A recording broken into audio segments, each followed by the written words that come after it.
the large percentage of the population don't see art as valuable, you know, as having long-term value, that the stoking and awakening of the senses, the commitment of individuals in their studios slaving over an idea, rubbing something into form, erasing something so that certain kinds of patterns of beautiful light can emerge off of a blank piece of paper to tell a story about an important historical event or about how this material works next to that period. That sense of complete commitment to saying something. The thing that most people who love art, the reason they love it is because they're willing to, for very brief moments of their lives, let go of their need to control what it is they experience.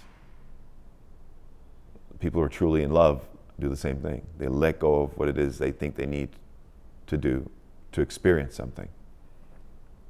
And sometimes that allows for a profound relationship, not so much with the painting or the drawing or the sculpture, but with the art object's ability to pry open the emotions.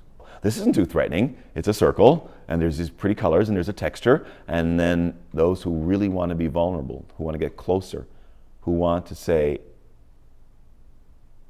I submit to a piece of artwork. I will allow you to speak to me and have equal value. Then those people start to see breaks, fissures, cracks in the original interpretation. And then they start to see rhythm, and then they start to see texture and pattern and structure, and then they start to see light, and it opens up. I'm aware that there are levels of things that I've inserted in there in a kind of Escher way. I've put levels and levels and levels of things because I want to reward anyone who's brave enough to be vulnerable. I want them to be rewarded when they come closer. This is not about perfection. This is not about symmetry. My work is presented to you in the disguise of symmetry. You always know where the center is. Things come off the center, but things disrespect the center. It's hard to get away from a center because it's a circle. But if you look at the actual elements and how the elements, as we started this conversation, how elements and colors behave to each other, they don't give a crap about this. They don't fuck about the center. What is the center? It's nothing.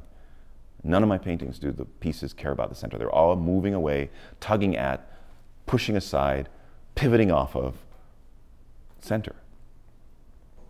What I'm doing is connected more to quilt making and connected more to collage and connected more to the imprecise sort of recreational pursuit of constructing a shape or an object or a form or a pattern, which is what my ancestors did. And African American quilt making, the ideal is the experience of making, not the end product. And that's what I'm after.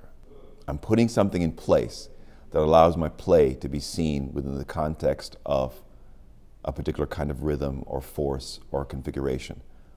But it's play. It's still just me from the heart. People talk about bringing emotion to your work. I mean, what does that mean? Does that mean you weep and mix it in with your color? Does that mean that if you make something and one person is touched to the core of their being and another isn't, is that a failure?